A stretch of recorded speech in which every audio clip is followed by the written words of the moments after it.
درس حکمت میں نے رومی سے لیا، جس نے مجھ کو سوز جان و تن دیا۔ کار دین جس مال کا ہوا مدعا، ہے وہی صالح بقول مصطفیٰ۔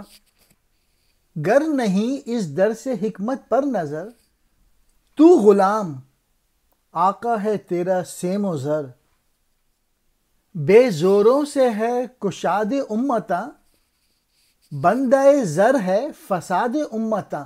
علامہ اقبال کہہ رہے ہیں کہ میں نے پیر روم یعنی مولانا رومی سے بہت چیزیں سیکھیں اور ان کی باتوں میں سے اپنے آپ میں سوچ پیدا کیا ہے۔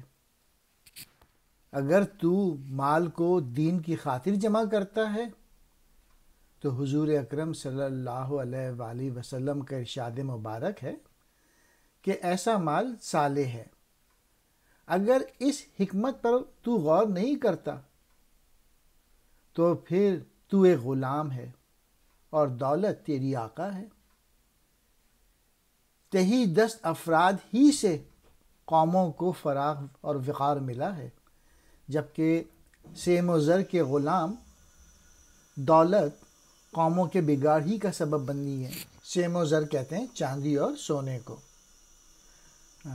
خرابی کہتے ہیں بگاڑ کو، امت کی جمع اقوام، تہی دست خالی ہاتھ لوگ، مفلس لوگ۔